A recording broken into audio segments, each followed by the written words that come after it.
다 같이 남준도 연합찬양대 주학에 맞춰 묵상기도 드림으로 교회 설립 46주년 감사 부흥사경의 둘째 날 밤 예배를 시작하겠습니다.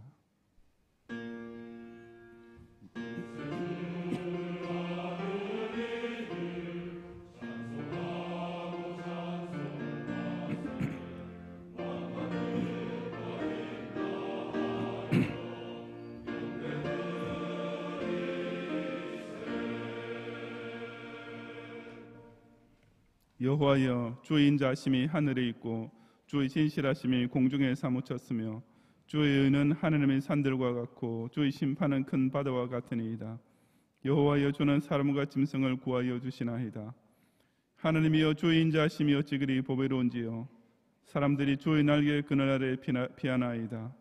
그들이 주의 집에 있는 살진 것으로 풍족할 것이라. 주께서 주의 복락의 강물을 마시게 하시리이다. 진실로 생명의 원천이 주께 있사오니 주의 빛 안에서 우리가 빛을 보리이다. 아멘. 다 같이 430장 찬송 함께 부르겠습니다.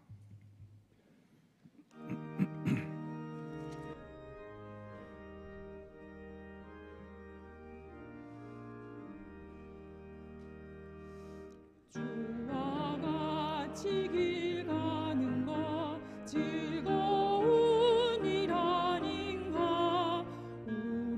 주님 걸어가신 발자취를 밟겠네.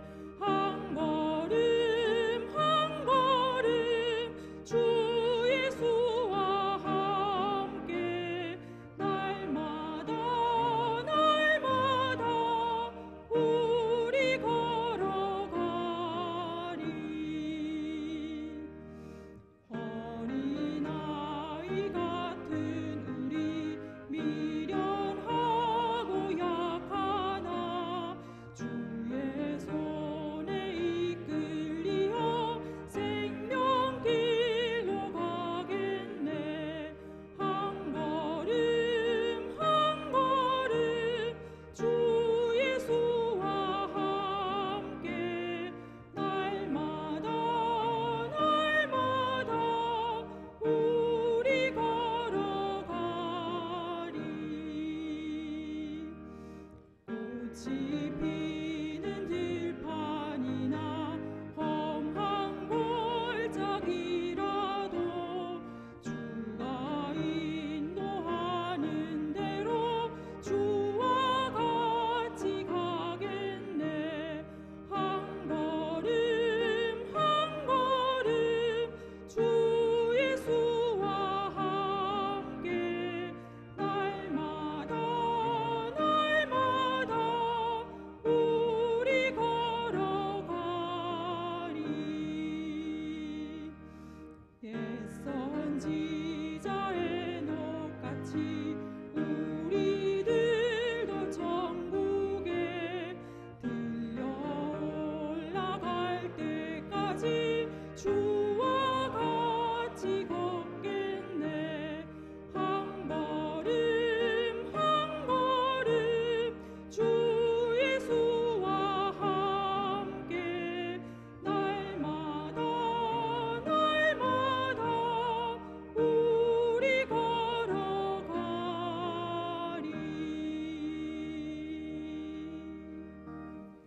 이 시간 조광수 장로님께서 예배를 위해 기도해 주시겠습니다.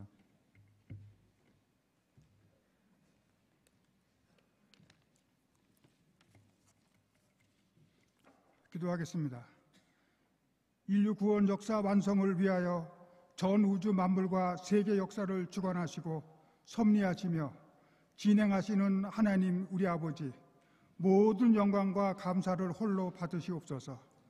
타락한 죄인 구원을 위해 사랑하시는 독생자 예수님을 이 땅에 보내주시고 그 귀하신 몸을 참혹한 십자가에서 화목제물로 드려 죄인들의 죄악을 대신지게 하심으로 그의 흘리신 피로 택자들을 자녀 삼아 주신 구원의 하나님의 측량할 수 없는 은혜에 다시금 감사와 영광을 올려드립니다.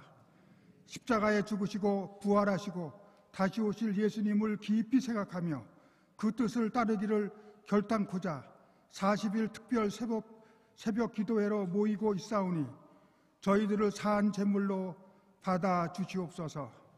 특별히 반치 동안의 고요한 평화의 때를 허락하셔서 경양교회를 세우시고 택한 백성들을 불러 모아 46년의 걸음을 한결같이 구름기둥과 불기둥으로 만나와 매출하기로 인도하시고 큰 환난 중에서도 교회를 굳게 지켜주시고 남은 자들에게 용기와 힘을 주셔서 오직 복음과 선교를 위하여 한마음 한뜻으로 충성하며 달려오게 하신 은혜를 감사드립니다.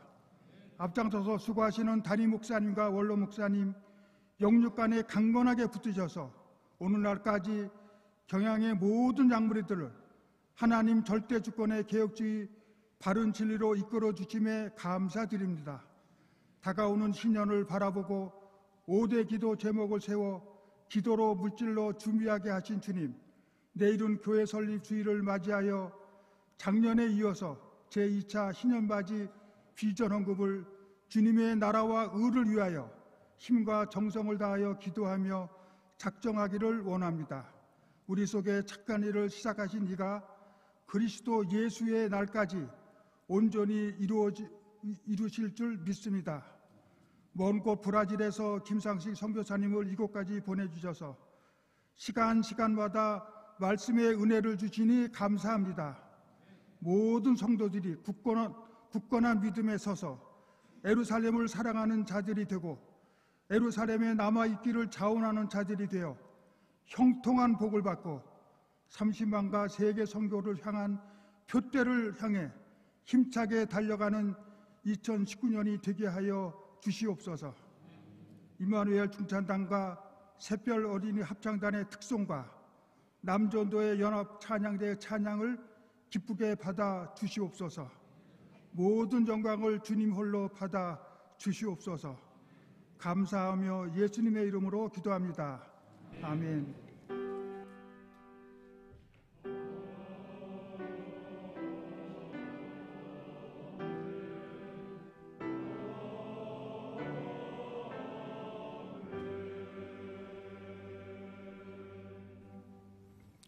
이 시간 임마누엘 종창단의 특성이 있겠습니다.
아멘.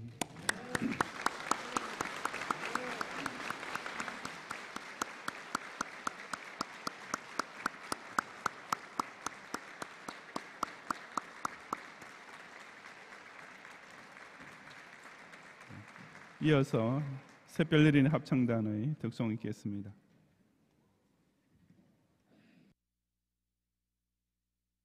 이렇게 범상하게 생각했을지 모르지만은 우리 교회에서 일어나고 있는 일들이 전 세계에서 유일하게 일어나고 있는 일들이 많습니다. 그 중에 하나가 아마 토요일 밤 부흥회 때 이렇게 주일학교 합창이라서 덕송하는 건 제 생각에 아마 세계사에 전무할지 모릅니다.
감사합니다.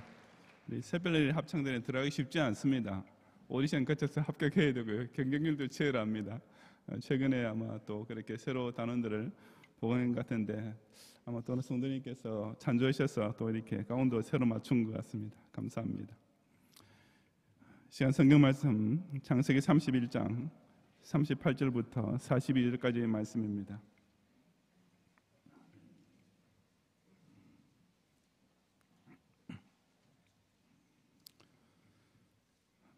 창세기 31장 38절부터 42절까지 제가 봉독하겠습니다.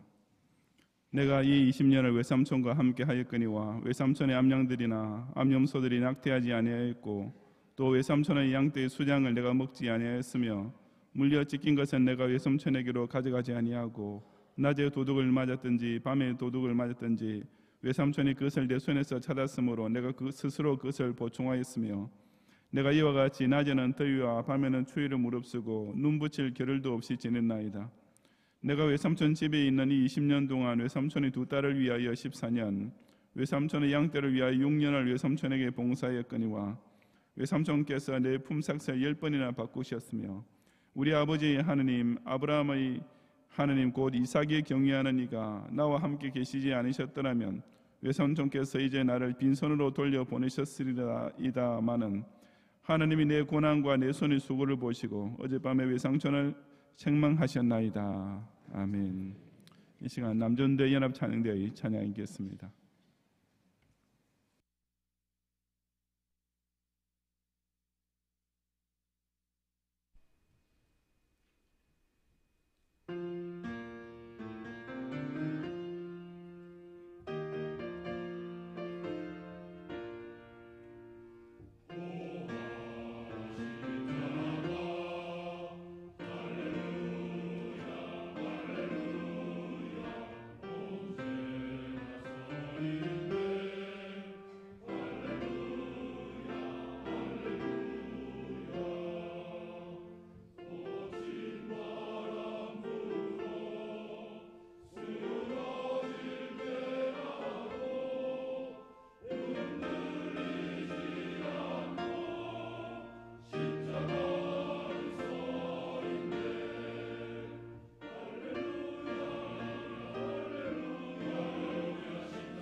아멘.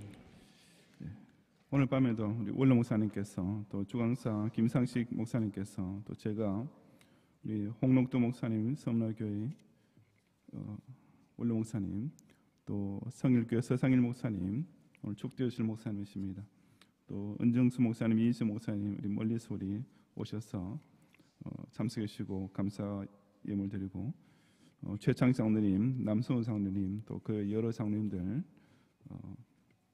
부흥성에 감사 예물을 드렸습니다. 제가 대표로 우리 성도들 가운데 염창일교계 최원탁 집사님께서 부흥성을 축복하여 주심을 감사하며 더욱 충성에 섬기는 자가 되기를 기원하며 예물 드리고 가행일교교의 이현옥 권사님께서 46주년 부흥사경회를 허락하신 주님께 감사를 드리고 시간마다 축복의 말씀으로 은혜 받게 하옵소서 예물 드리고 10청년의 장선혁 청년 둘째 날 정예배 허락하심을 감사드리고 또 특성으로 영광 돌리게 하심을 감사하고 또 오늘도 많은 은혜 받게 해주세요.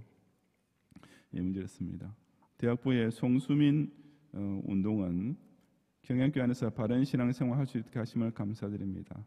나의 교회를 사랑하는 마음을 주시고 내가 거해야 할 곳에 늘 거할 수 있는 마음을 허락해 주세요. 기원하며 감사 예물 그 외에 우리 많은 성도님들 예물을 드렸습니다. 이 시간 우리 강사 목사님, 김상식 목사님 나오셔서 하나님이 내 고난과 드린 예물에서 기도하시고 하나님 내 고난과 수고를 돌아보시고 라는 제목으로 말씀 들으실 때 큰 은혜 나누시기 바랍니다. 우리 나오실 때 또 감사와 환영의 박수로 맞이하겠습니다.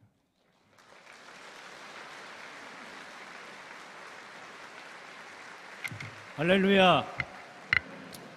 참으로 우리 하나님께서 기뻐 받으실 만한 향기로운 예물입니다. 기도하겠습니다. 자비하시고 거룩하신 하나님 아버지, 오늘 밤에도 이렇게 주의 백성들이 주의 말씀을 사모하여 우리 경양교회에 모여서 하나님 앞에 영광을 돌려드리고 주의 은혜를 받기를 소원합니다. 하나님 아버지, 이 밤에 또 우리의 모든 정성과 소원을 담아서 우리 하나님 앞에 이 예물을 올려드립니다.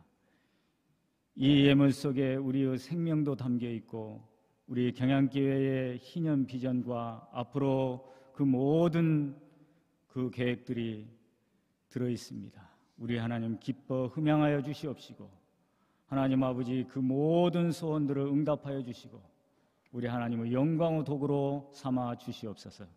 우리의 모든 처지와 형편을 아시는 하나님, 우리 하나님의 뜻대로 갚아 주옵소서. 예수 그리스도 이름으로 기도하옵나이다. 아멘. 우리가 예수를 믿을 때 죽어서 천국에 갈 뿐만 아니라 이 땅에서 나도 한번 하나님의 은혜를 힘입어 복받고 살고자 하는 소망은 숨길 수 없는 우리 모두의 바람입니다. 그런데 어디 그게 마음대로 되지 않습니다. 오히려 예수를 믿음으로 세상적으로는 더 많은 고난이 있는 것 같습니다. 하나님께서 야곱이 당하는 모든 고난과 시련을 면제해 주시지 않고 그대로 겪게 하십니다. 야곱이 인간적으로 당했던 모든 고난은 실상은 우리들 역시 이 땅에서 겪을 수밖에 없는 인생의 한 단면입니다.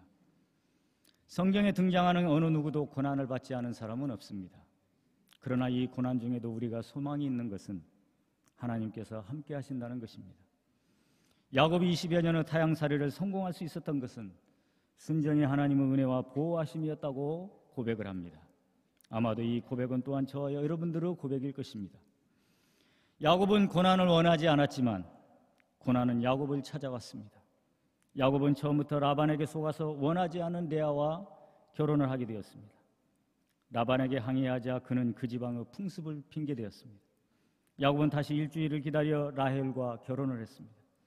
이 둘을 얻는 조건으로 14년을 라반에게 봉사를 했습니다. 그리고 레아에게 실바라는 시녀와 라헬에게 비라라는 시녀가 딸려오게 되고 나중에 본의 아니게 4명의 아내를 맞이하게 되었습니다. 야곱의 고난은 가정에서부터 시작이 됩니다. 생각해 보세요. 한 여자를 데리고 살기도 힘든 판에 4명의 여자를 데리고 살아야 하는 야곱의 처지가 얼마나 불쌍합니까? 야곱의 자녀들의 이름을 보면 레아와 라헬의 갈등이 얼마나 심각했는가를 단적으로 보여줍니다. 레아는 첫 아들 루벤을 낳고 보라 아들이다 라고 했습니다. 말하자면 이제 아들을 낳았기 때문에 남편 야곱의 사랑을 받을 수 있을 것으로 생각한 것입니다. 또 둘째 시므온을 낳고 들으심이라고 했습니다. 그러니까 자신의 괴로움을 하나님께서 들으셨다라는 것입니다. 처부 아들들의 이름을 봐도 서로 경쟁한 것을 알 수 있습니다. 라헬의 여종 비라가 첫 아들을 낳자 라헬은 그 이름을 단이라고 했는데 그 뜻은 억울함을 푸심입니다. 둘째 납달리란 이름의 뜻은 경쟁함입니다. 라헬은 하나님의 은혜로 첫 아들 이름을 요셉이라고 지었습니다. 그 뜻은 더함입니다. 그러니까 하나님께서 다른 아들을 더하실 것을 소원한 의미입니다. 이처럼 레아와 라헬은 야곱을 사이에 두고 그 사랑을 차지하기 위해서 서로 시기하고 경쟁을 했습니다. 그러니 야곱이 얼마나 괴로웠겠습니까? 아마 개보린을 늘 입에 물고 살았을 것입니다. 하나님께서 야곱에게 자손을 티끌같게 해주시다고 하셨는데 꼭 그렇게 4명의 여자를 통해서만 해야 했는가? 전능하신 하나님께서 한 여자에게서 12아들이 아니라 20명이라도 주실 터인데 왜 그러셨을까? 그런데 야곱의 고집이나 그의 행사를 보면 알 수 있을 것 같습니다. 야곱은 보통 사람이 아닙니다. 매우 영리하고 치밀하고 자기의 목적을 위해서 수단과 방법을 가리지 않는 꼼수쟁이입니다. 그러나 그것보다는 야곱을 향한 하나님의 계획과 목적이기 때문입니다. 야곱이 당한 고난은 우리 모두가 겪는 평범한 고난은 아닙니다. 아마도 야곱이기 때문에 받는 고난일 것입니다. 오늘 본문 38절에서 42절의 야곱의 고백을 보면 그가 얼마나 어떻게 고난을 당했는지를 알 수 있습니다. 그러나 우리는 야곱의 고난에 앞서서 그의 신앙을 봐야 합니다. 야곱이 비록 형과 아버지를 속였지만 그는 결코 신앙이 없는 자가 아닙니다. 특별히 42절에 하나님에 대한 그의 고백을 보면 그의 신앙을 알 수 있습니다. 우리 아버지의 하나님, 아브라함의 하나님, 곧 이삭이 경외하느니. 이 말 속에는 야곱의 엄청난 신앙 고백이 담겨 있습니다. 지금 이것은 야곱의 고백이기 때문에 본인의 이름이 빠져 있습니다. 그런데 하나님께서 모세에게 자신을 소개할 때 나는 스스로 있는 자니라 라고 했습니다. 그리고 하나님께서 이스라엘 자손들에게 자신을 소개할 때에는 야곱의 이름이 들어 있습니다. 너희 조상의 하나님 여호와 곧 아브라함의 하나님, 이삭의 하나님, 야곱의 하나님께서 나를 너희에게 보냈다 하라. 이는 나의 영원한 이름이요 대대로 기억할 나의 칭언이라. 아브라함의 하나님, 이삭의 하나님, 야곱의 하나님이란 무슨 뜻입니까? 하나님은 영생하시는 하나님, 영원하신 하나님이시라는 것입니다. 예수님께서는 그 위에 더한 말씀을 주셨는데 마태복음 22장 32절에 나는 아브라함의 하나님이요 이삭의 하나님이요 야곱의 하나님이로라 하신 것을 읽어보지 못하였느냐. 하나님은 죽은 자의 하나님이 아니요 살아있는 자의 하나님이시니라 하시니, 여기 보면 하나님은 죽은 자의 하나님이 아니요 살아있는 자의 하나님이시라고 했습니다. 이처럼 하나님은 산자의 하나님이시기 때문에 아브라함, 이삭, 야곱 등 믿음의 조상들이 부활할 것을 말씀하신 것입니다. 뿐만 아니라 야곱의 이 고백 속에는 하나님은 신실하신 하나님이심을 증거합니다. 할아버지 아브라함과 아버지 이삭이 섬겼던 신실하신 하나님입니다. 여러분, 만약 하나님께서 우리 사람처럼 조석변한다면 어떻게 하나님을 우리가 하나님으로 섬길 수가 있겠습니까? 만약 하나님께서 변덕이 심하시다면 우리는 늘 하나님의 눈치를 살펴야 할 것입니다. 늘 불안에 떨어야 할 것입니다. 하나님께서 야곱이 에서의 낯을 피해 도망갈 때 베델에 나타나셔서 야곱에게 약속을 했습니다. 내가 어디를 가든지 너를 지키며 너를 이끌어 이 땅에 돌아오게 하고 내가 내게 허락한 것을 다 이루기까지 너를 떠나지 않겠다.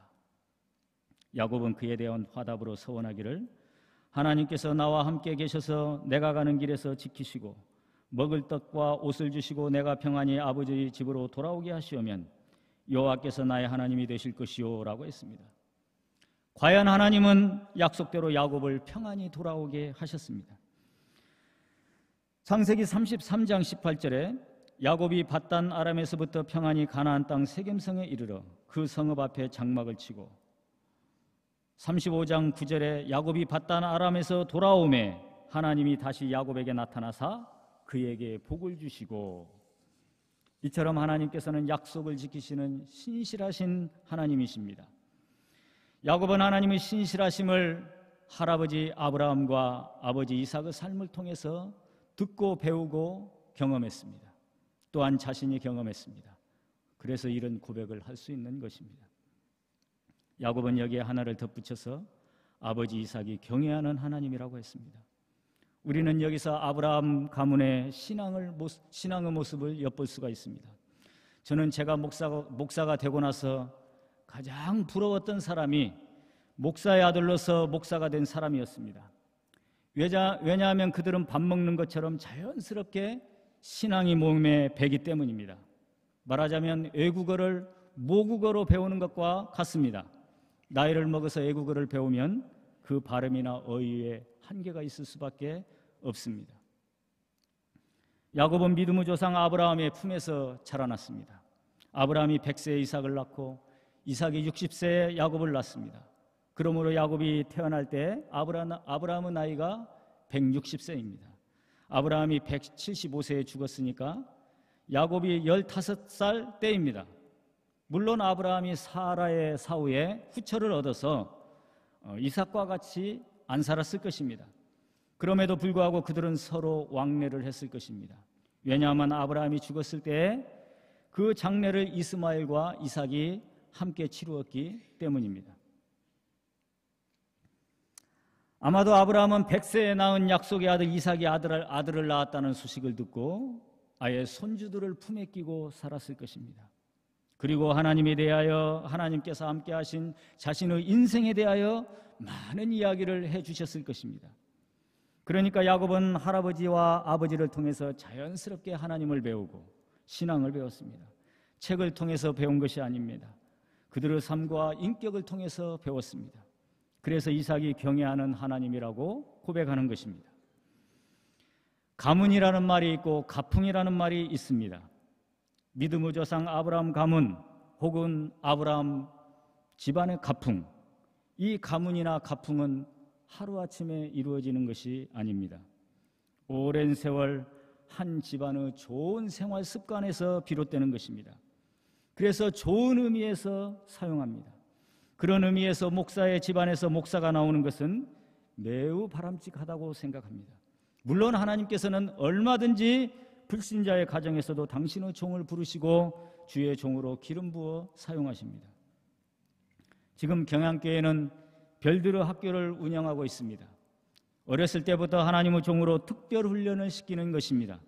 그리고 신학교에서 3년여 동안 함께 먹고 자고 배웁니다.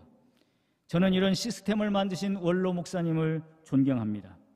참으로 선지자적이고 성경적이고 개혁주의적인 발상입니다. 왜냐하면 목사가 될 제목들은 교회에서부터 훈련을 받고 교회의 검증을 받고 교회가 책임을 져야 하기 때문입니다. 경양교회가 운영하는 이 신학제도 하나만 놓고 보더라도 경양교회는 예수님 오실 때까지 존재할 충분한 가치가 있는 귀한 교회라고 생각합니다. 아멘이 있어야죠. 여기서 아멘. 저는 이제 해외에서 선교를 하니까 여러 교단 여러 부류의 선교사들을 만납니다. 그런데 우리 제네바 신학대학교처럼 운영되는 신학교는 어디에도 없습니다. 제가 3년 동안 공기 좋은 눌러리 동산에서 무상으로 숙식하며 경건의 훈련을 받았다고 하면 다들 부러워서 죽습니다. 저는 경양교회와 신학교의 큰 빚을 진 자입니다. 저를 3년 동안 무료로 신학 공부시켜주고 먹여주고 재워주고 좋은 교수님들 밑에서 바른 신학 교육을 받게 하셨습니다. 제가 지금도 가장 자랑스러워하고 다행으로 생각하는 것은 바로 바른 신학을 했다는 것입니다. 왜냐하면 신학이 잘못되면 신학 역시 잘못되고 인생이 잘못되기 때문입니다. 그리고 나이 40이 넘은 저를 선교사로 파송해 주셔서 오늘 제가 이 자리에 있는 것입니다. 그동안 교회에 여러 어려움과 위기가 있었지만 경양교회와 제네바 신학교가 건재함은 하나님의 은혜와 보호하심입니다. 그래서 말씀입니다만 만약 강사 사례비가 있다면 제네바 신학대학교의 전액을 장학금으로 헌금하고 싶습니다. 제가 받은 은혜와 빚을 조금이라도 갚을 수 있으면 좋겠습니다. 우리 할아버지 아브라함이 섬겼던 하나님, 우리 아버지가 경외하는 하나님이라고 고백하는 신앙의 가문에서 자란 야곱, 참 부럽습니다.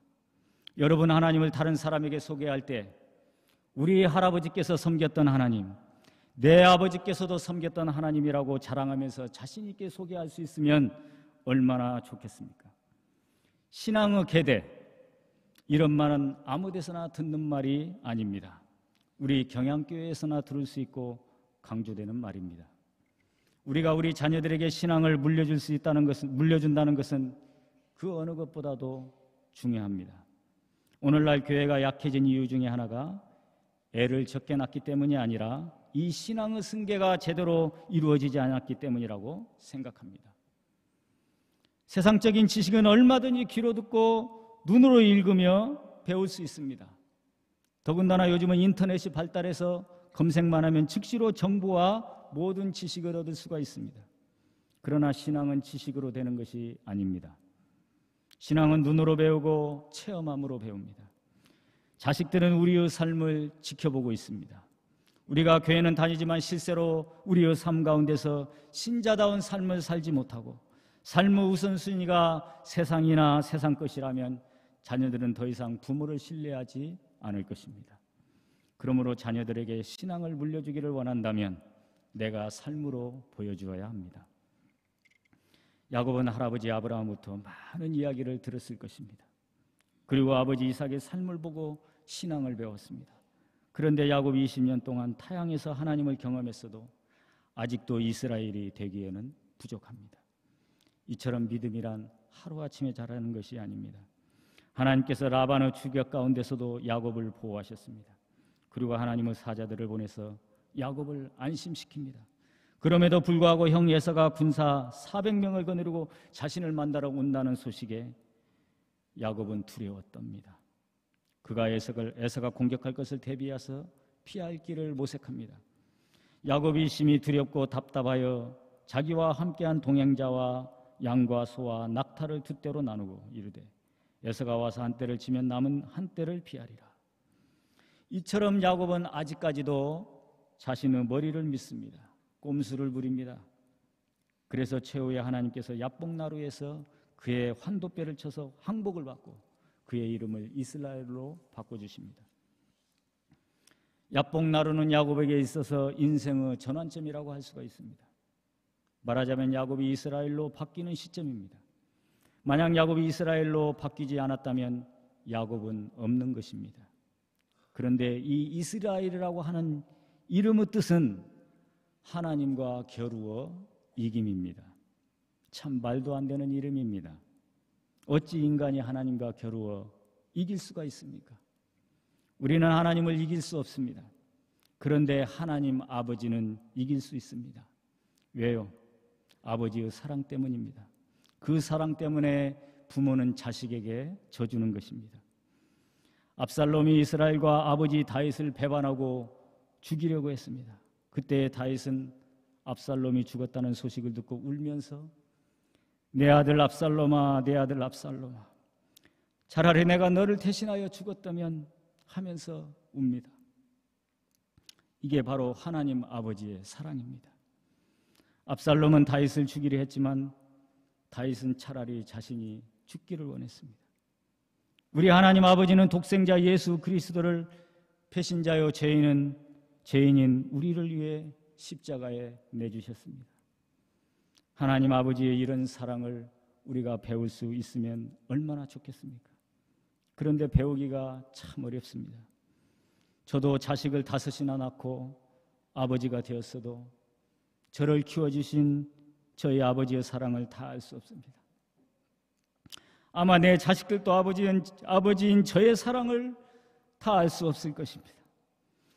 자신은 부모를 위해서 눈물을 흘릴 수 없어도 부모는 자식을 위해서 눈물을 흘립니다.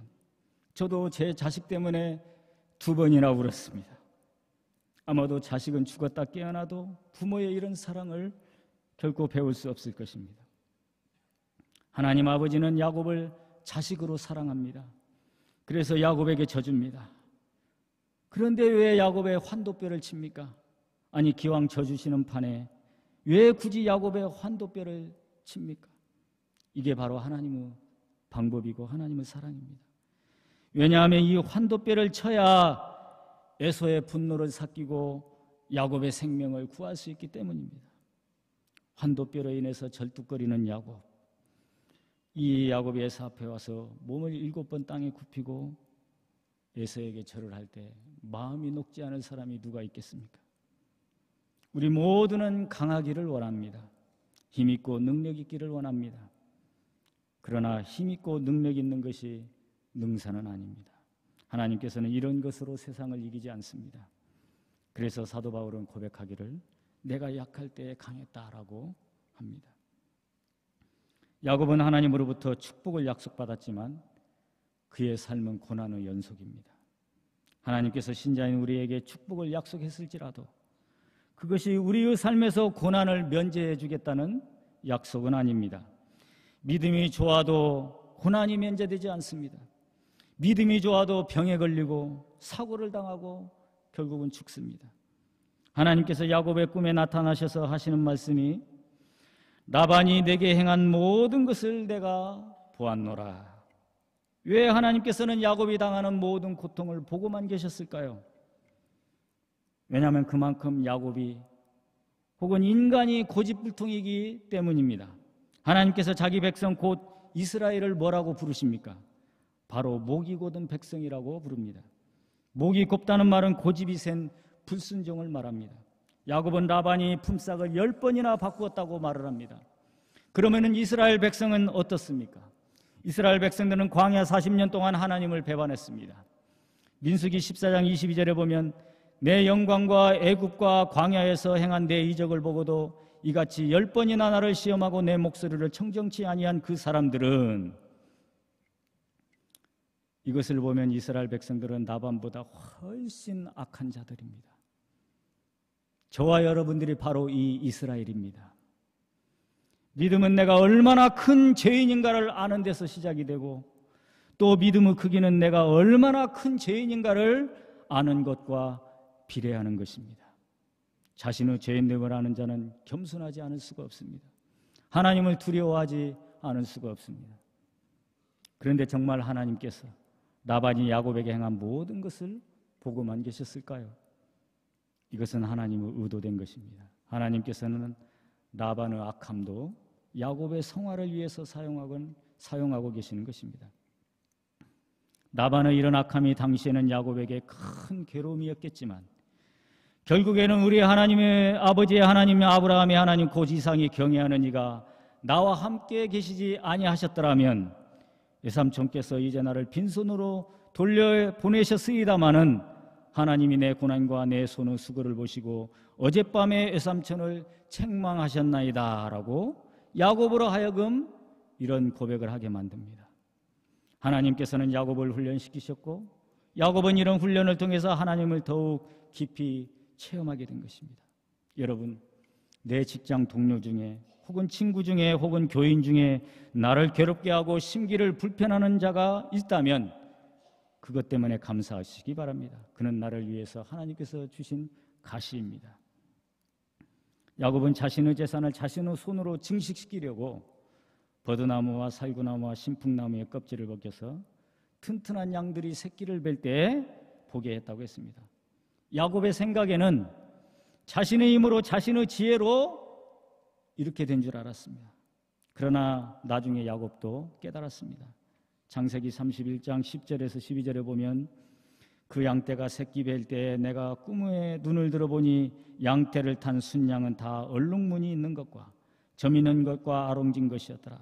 꿈에 하나님의 사자가 내게 말씀하시기를 야곱아 하기로 내가 대답하기를 여기 있나이다 하며 이르시되 내 눈을 들어보라. 양떼를 탄 순양은 다 얼룩무늬 있는 것, 점 있는 것과 아롱진 것이니라. 라반이 내게 행한 모든 것을 내가 보았노라 라고 했습니다. 역시 하나님께서 하셨습니다. 할렐루야. 그러니까 하나님께서는 야곱이 당하는 고난을 내버려 두심으로 야곱이 훈련을 받게 하시고, 하나님 스스로는 야곱을 위해서 그 배후에서 다 조종을 하고 계신 것입니다. 이것이 우리가 하나님을 찬양하는 이유이고 하나님을 원망하지 말아야 할 이유인 것입니다. 왜냐하면 하나님께서는 모든 일을 합력하여 선을 이루시기 때문입니다. 그러므로 여러분, 지금 어떤 문제로 고민하고 계십니까? 이 문제 때문에 삶을 포기하고 싶을 그런 때가 있습니까? 조금만 참고 견디시기 바랍니다. 하나님께서 더 나은 방법으로 해결해 주실 것입니다. 우리에게는 부활이 있고 천국이 있습니다. 무슨 뜻입니까? 우리에게는 반전이 있습니다. 가장 극적인 반전은 투아웃 이후에 말로 홈런입니다. 우리에게는 이것이 있습니다. 야곱은 라반을 위해서 죽도록 충성했습니다. 그의 고백을 보면 더위와 추위를 무릅쓰고 눈붙일 겨를도 없이 지냈다고 했습니다. 여기 더위와 추위는 참으로 고통스러운 것입니다. 지금이야 장비들이 발달해서 그나마 좀 나을 것입니다. 그러나 그 옛날 팔레스타인에서 베두인의 생활은 여간 고생스러운 것이 아닙니다. 뿐만 아니라 라반은 품삯을 10번이나 바꾸었다고 합니다. 그럼에도 불구하고 야곱은 악을 악으로 갚지 않습니다. 다만 자신이 해야 할 일을 충성스럽게 감당했습니다. 만약 야곱이 맞불 작전으로 자신의 일을 게을리하고 꾀를 부렸다면 아마도 하나님께서는 야곱을 더 큰 시련 속에 집어넣었을 것입니다. 야곱의 신앙 참으로 훌륭합니다. 저는 미국에서 처음 신앙생활할 때 이상하게도 욥기 23편 10절 말씀이 마음에 와 닿았습니다. 그러나 내가 가는 길을 그가 아시나니 그가 나를 단련하신 후에는 내가 순금같이 나오리라. 아예 이 말씀을 외웠습니다. 그래서 신자의 삶이 고달프다는 것을 당연하게 생각합니다. 그래서 지금까지 신앙생활하면서 아무리 어렵고 힘들어도 한 번도 하나님을 원망하지 않았습니다. 너무 힘들면 하늘을 보고 하나님, 제 인생이 참 힘들군요. 하나님 보고 계시죠. 제 아내의 선친 김철성 선교사님께서 그 당시에 브라질 선교사로 계셨습니다. 지금 안승복 선교사님께서 사역하고 계시는 마라냥주에서 인디언 교회 3개와 브라질 교회 2개를 개척하셨습니다. 저도 자연히 그곳에 가서 선교사가 되겠다고 생각하고 미국에서 신학교를 가려고 준비하고 있었습니다. 그러던 중 미국을 떠나야 할 피치 못할 사정이 생겼습니다. 아니, 하나님께 등을 떠밀렸다고 하는 표현이 더 정확할 것입니다. 그렇게 친절하던 주인이 하루아침에 변해서 눈총을 쏘아대는데 그 눈총 정말 무섭습니다. 세상에서 가장 무서운 총이 눈총인 줄 그때 알았습니다. 이 모든 것이 하나님의 뜻인 줄 알고 망설임 없이 정리하고 91년 2월 3개월 된 딸 미시리를 데리고 미국을 미련 없이 떠나 브라질로 갔습니다. 제가 여기서 하나 고백하고 싶은 것은 하나님은 내 인생을 당신의 뜻대로 계획하시고 인도하셨다는 사실입니다. 만약 내가 내 인생을 설계했다면 아마 오늘의 저는 없었을 것입니다. 저는 미국에서 아내와 맞벌이를 해야 했기 때문에 애를 키울 수가 없고 부지런히 돈을 모아야 했습니다. 그래서 애는 나중에 웬만큼 자리 잡으면 낳자고 제안을 했습니다. 그런데 제 아내가 덜컥 임신을 한 것입니다. 저는 기억이 안 나는데 제 아내가 임신 사실을 알리자 유산을 시키라고 그랬답니다. 첫 아이 임신을 했으면 기뻐해야 하는데 유산을 시키라니, 그게 제정신인가? 만약 내 계획대로였다면 저는 아이를 하나만 낳았을 것입니다. 아니, 하나도 못 낳았을지도 모릅니다. 왜냐하면 생활이 안정이 되면 아이를 갖자고 했기 때문입니다. 그런데 하나님께서는 가는 곳마다 애를 주셔서 5명을 낳게 되었습니다. 미국에서 첫째 딸, 브라질에서 가서 둘째 딸, 나머지 3은 한국에서 나왔습니다. 저는 아내가 5을 임신했을 때까지도 한 번도 기뻐해 본 적이 없습니다. 그만큼 저희 삶이 힘들었기 때문입니다. 더군다나 딸 3을 낳고 보니 얼마나 주위에서 딸딸이 아빠라고 놀려대는지. 그래도 넷째는 아들을 낳고 보니까 참 잘했다고 그리고 5째는 아예 유산을 시키라고 주위에서 난리였습니다. 그런데 지금은 아들보다 딸들이 좋다고 그럽니다. 역시 우리 하나님은 나의 하나님입니다. 브라질에 가자 제 아내는 영주권이 있지만 저는 없습니다. 저는 또다시 그곳에서 불법 체류자가 되었습니다. 그래도 살아야 하니까 낮에는 가게에 다니면서 옷 모델을 보여주고 주문을 받아 갖다 주고 밤에는 야간 신학교에 다녔습니다. 그러다가 그것도 여의치 않아서 미싱을 한 6대 정도 사서 봉제 공장을 하기 시작했습니다. 그리고 미싱사 볼리비아 사람, 페루 사람 하나 해가지고 6명이서 한 집에서 살았습니다. 그렇게 낮에는 일을 하고 밤에는 신학교를 다니던 중 둘째 딸 신혜가 태어났습니다.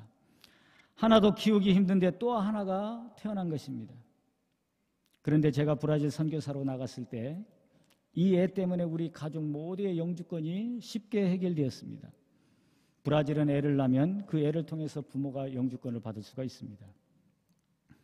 그런데 신학 공부를 하면서 늘 마음 한구석에 공부를 하려면 제대로 해야 하는데 이렇게 공부해서 뭐가 되겠나. 뿐만 아니라 생활은 매우 힘들었습니다. 그러던 어느 날 물건을 납품하고 나갔다 온 사이에 페루 사람 종업원이 미싱 중에서 가장 비싸고 중요한 미싱을 도둑질해 갔습니다. 그때 제 아내는 애를 낳았기 때문에 2층 방에 있었습니다.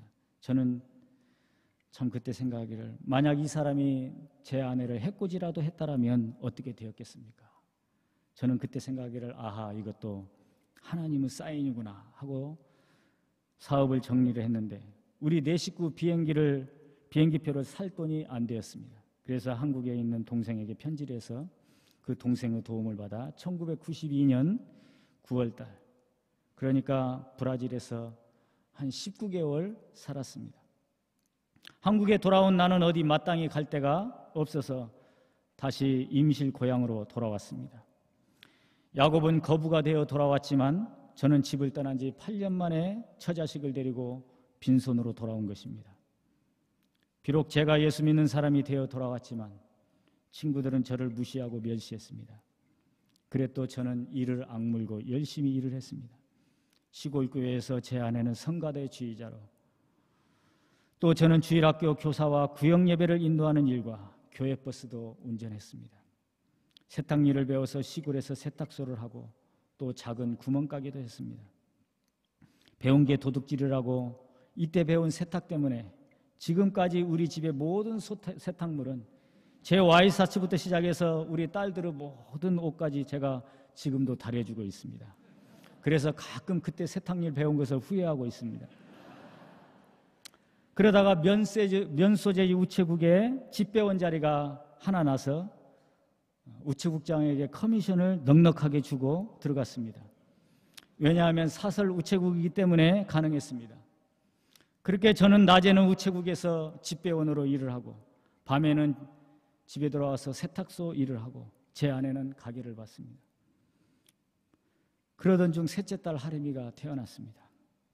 그러다 보니까 신학 공부하고 선교사가 되겠다고 하는 저의 꿈은 멀어져 갔습니다.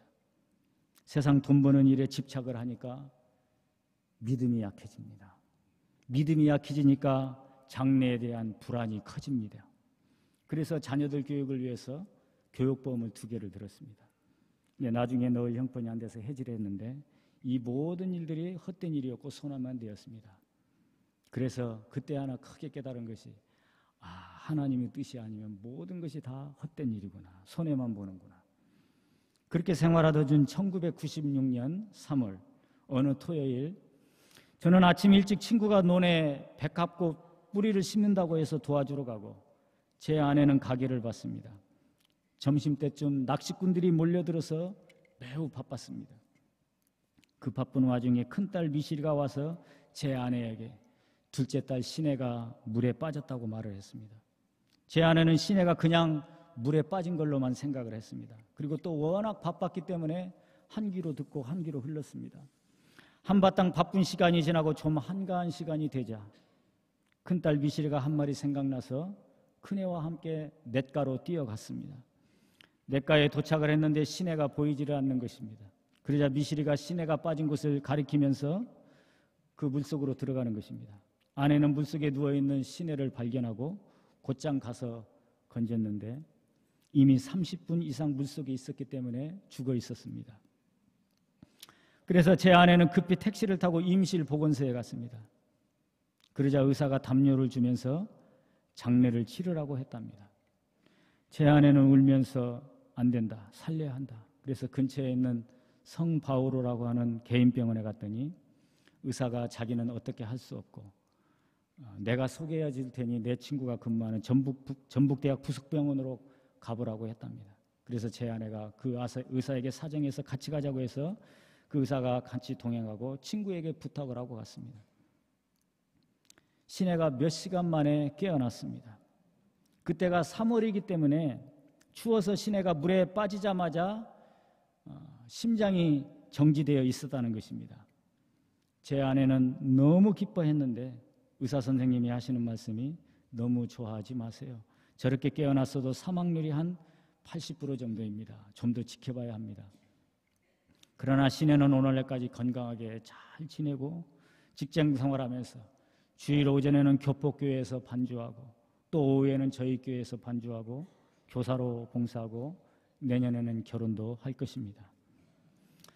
저는 그 일이 그저 우연히 닥친 불행으로 생각을 했습니다. 그런데 제 아내에게는 엄청난 두려움으로 다가왔습니다.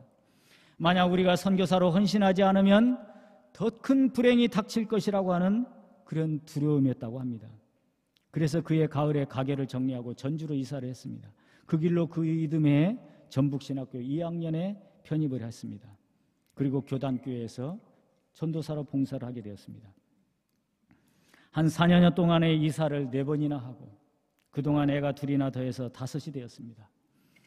전도사가 받는 50여만 원의 월급으로 7 식구가 산다는 것은 하나님의 기적이 아니면 불가능합니다. 더군다나 매주 전주에서 고속버스를 타고 고려신학교로 오고 가야 합니다.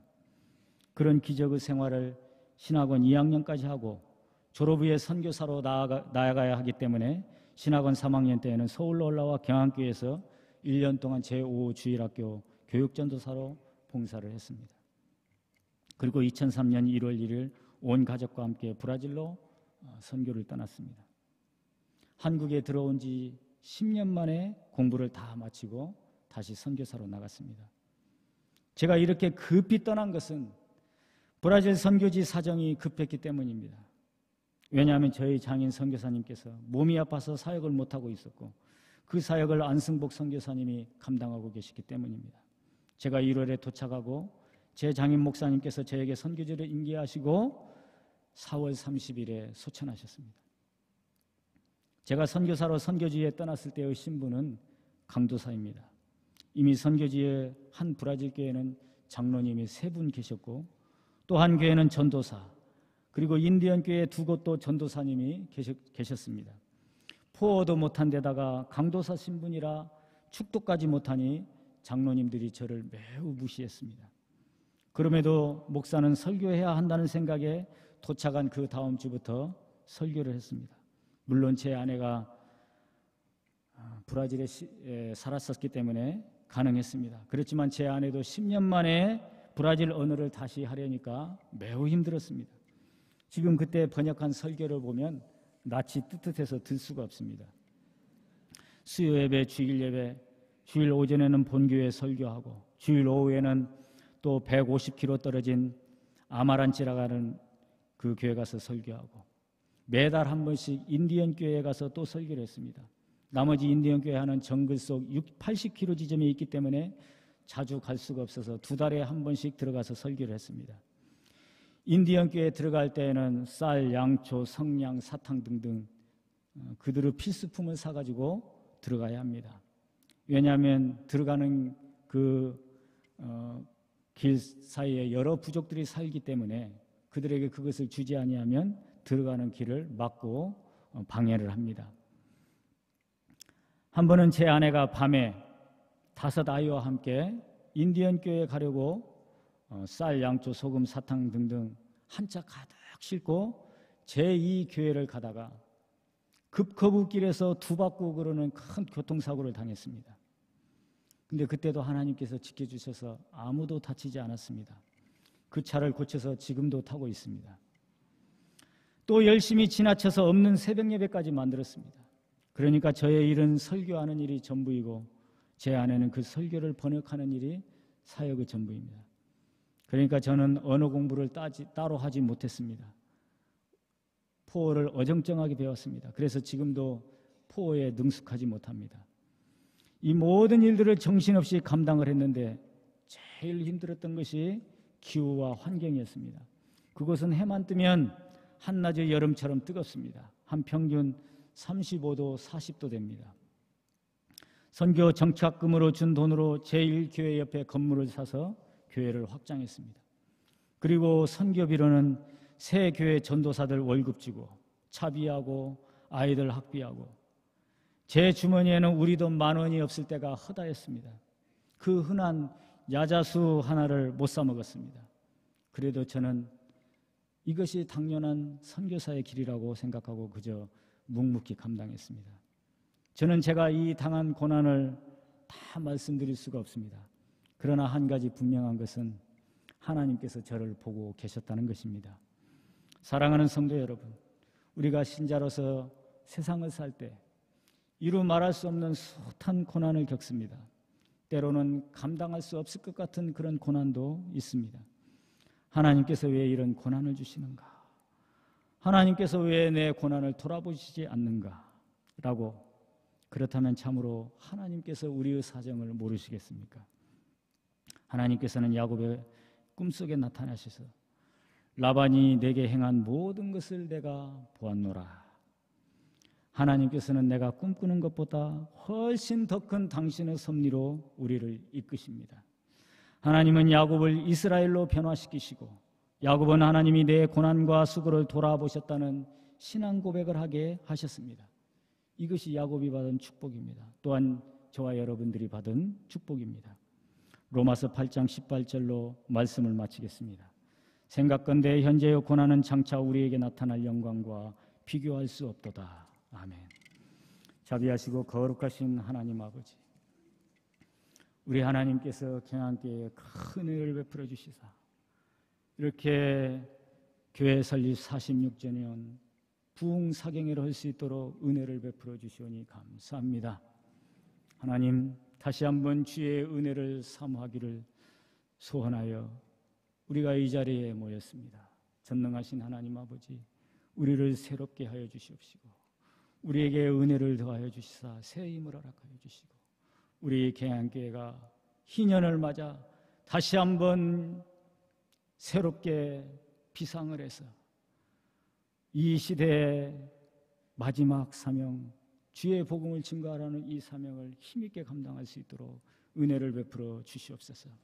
전능하신 하나님 아버지, 우리 개항교회에 속한 모든 주의 권속들을 축복하여 주시옵소서. 저들이 주의 영광의 도구로 쓰임받게 하여 주시옵시고 저들이 삶의 어느 곳에 있든지 빛으로서 서게 하여 주시옵시고 하나님의 자녀로 살게 하여 주시옵시고 주의 영광의 도구로 사용하여 수 있도록 도와주시옵소서. 감사하고 예수 그리스도 이름으로 기도하옵나이다. 아멘.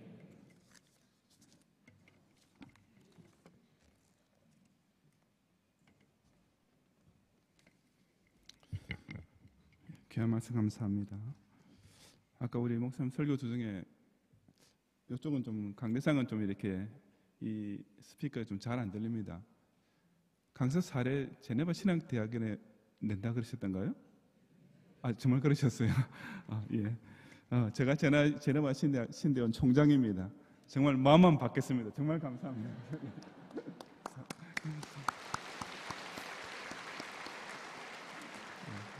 정말 감사합니다. 우리 뭐 그렇게 사례 많이 들으지도 못하는데 우리 선교사님 그 지금 교회를 지금 정축 중에 있습니다. 2층 지금 공사 중에 있는데 저희들이 우리 교회도 지금 이제 희년 때까지 지금 모든 예산 또 선교비도 마찬가지로 빠져나가기 때문에 제가 그걸 알면서도 따로 도와드리지도 못하고 있었는데 사례만이라도 받아가셔서 이렇게 정축공사는 사용실을 부탁드리고 정말 제가 우리 제 신원 학생들한테도 다 제가 전달하겠습니다. 강사 목사가 이렇게 정말 고마운 이런 마음을 베풀으셨다는 것을 전달하겠습니다. 감사합니다. 338장 찬송 주신 말씀을 생각하며 함께 부르겠습니다.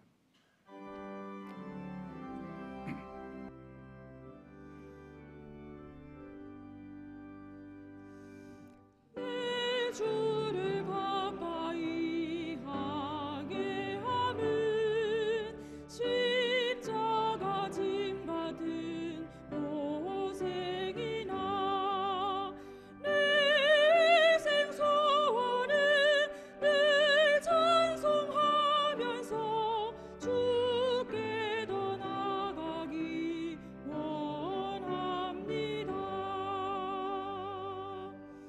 내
영상으로 교회 소식 전해드리겠습니다.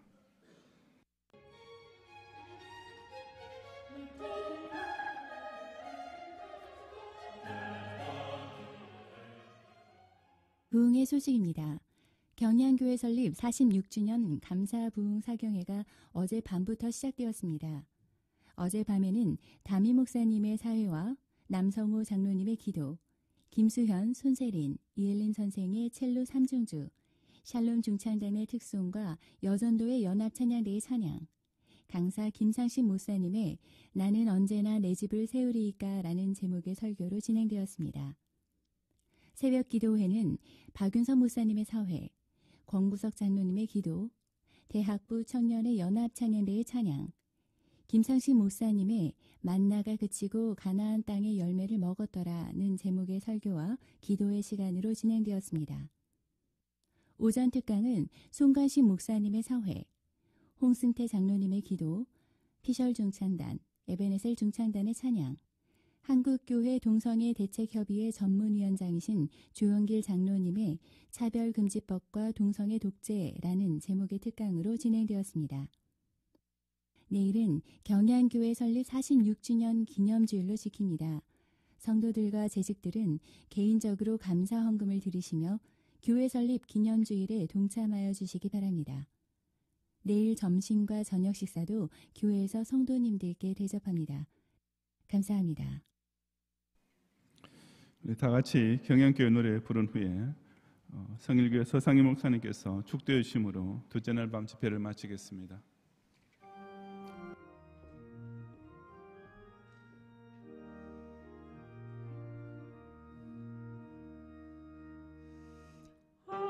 한반도의 주의 백성 경향에서 모여들어 수도 서울 요새지에 경향재단 불을 피워 선지사도 더 위에서 주의 교회 이루리라 만세반석 더 위에서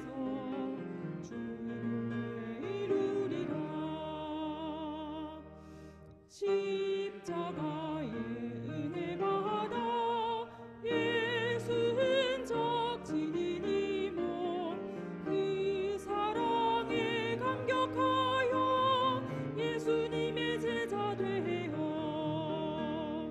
이 몸 주께 드림으로 경양재단 등불 되리 평화시대 순교자로 세상의 빛이 되리 믿음 소망 사랑으로 경향가족 하나 되어 몸도 맘도 물질까지 예수님께 드림으로 경양학원 더 위에서 30만을 이룩하여 주의 영광 찬미하는 이 땅 위에 시온되리 예루살렘 유다 지방 사마리아 땅 끝까지 예수님의 분부 따라 복음 전파 증인 되어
양무리들의 목자장이시오 교회의 머리이신 우리 주 예수 그리스도의 크신 은혜와 독생성자 예수 그리스도를 십자가의 대속물로 내어주신 성부 하나님의 만극하신 사랑하심, 감동 성령님의 감동과 내주의로 충만 교통하심이 교회 설립 46주년 기념 천국자치를 배설하고 성부 성자 성령 하나님께 감사와 찬양과 영광을 돌리며 지사 충성을 다짐하는 경양초장의 모든 양무리들과 경양교회가 꿰가는 모든 일들 위해 원로 목사님 내와 당회자님과 당회원들과 그리고 성도들의 기업의 자녀들 위해 제네바 신학 대학원 대학교와 교단산의 교회들과 해외지 선교지 교회들과 신학교 분교들 위해 경건한 주의 백성들 위해 이제로부터 영원토록 함께 있을지어다. 아멘.